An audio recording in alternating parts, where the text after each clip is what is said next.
Hello and welcome to The Observer's France 24's showcase of all the very best that citizen journalism has to offer. A show based on our wide network of observers, ordinary people like you who tell us what's going on where they are and who send in photos and videos to document it. We then check all those videos and images here in Paris and select the very best for you. We begin today's show in Iran, where it seems that religious conservatives are okay with women attending university just so long as they don't get too close to the men. That's why they've gradually been trying to separate male from female students. It seems, though, that they're running into some resistance. Our observer Amra tells us how students are fighting to keep their classrooms mixed. Very few of our observers in Iran are generally used to taking the risk of speaking to us by webcam. Amra, though, was keen to share her story in her own words and in her own voice. They are trying to separate women and men. For example, they separated the buffet or they separated the doors that you enter in the university, but they cannot separate all the classes. You should double the class. You should pay the professor twice. It's not wise, and they are not as successful for doing that. They are trying to go on step by step and not do it at once, because if they do it at once, it's obvious that students will protest against it. But if they are doing it step by step, separate the public classes, then they are separating their restaurants or snack bars which are in the universities, and then they are going through the specific classes.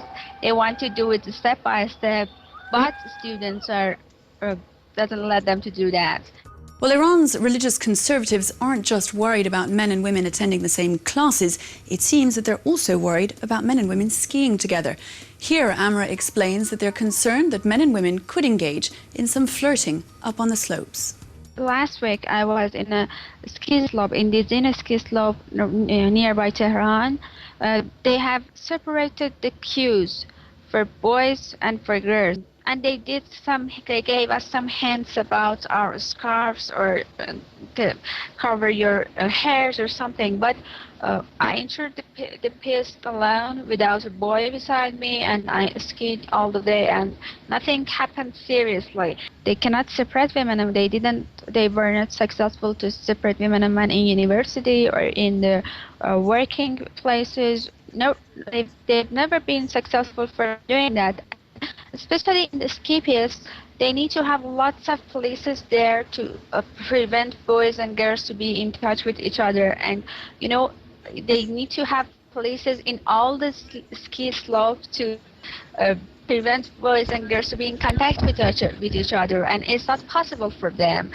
And I don't think that people, especially girls, are scared, because Iranian girls are really got habituated to being prevented from doing so many things and being prevented from having their rights.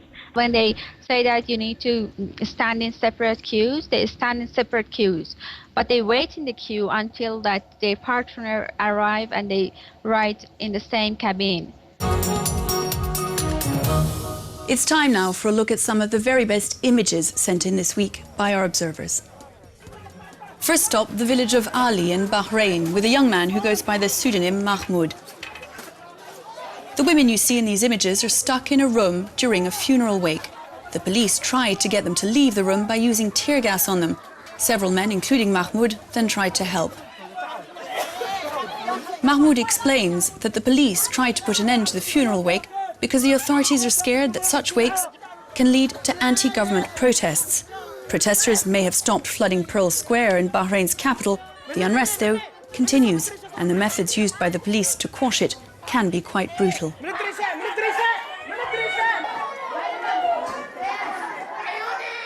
Next up, India. We head to the city of Bangalore with our observer Sunil Mohan. Sunil tells us that the gay community held a gay pride parade hoping to educate others on the difficulties encountered by gay people in India even today. Sunil explains that in his country, homosexuality was only legalized in 2009 and only in the region of the capital, Delhi. Sunil tells us that the gay community is still the victim of a great deal of discrimination in India. Indeed, Sunil was recently beaten up in the street just for looking different. We end today in Kinston, the state of North Carolina, with this video sent in by Mercedes Diane. It was shot in a supermarket on Black Friday, which is what the first day of pre-Christmas sales is called in the US. Mercedes said shoppers were in such a frenzy when they tried to snag the best deals that chaos was let loose.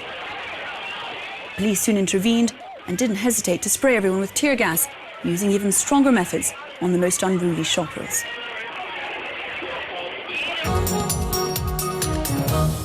That's all there's time for on this week's show, but you can find more stories from our observers and indeed suggest some of your own by visiting our website, as well as our Twitter and Facebook pages and, of course, our iPhone application. See you next time.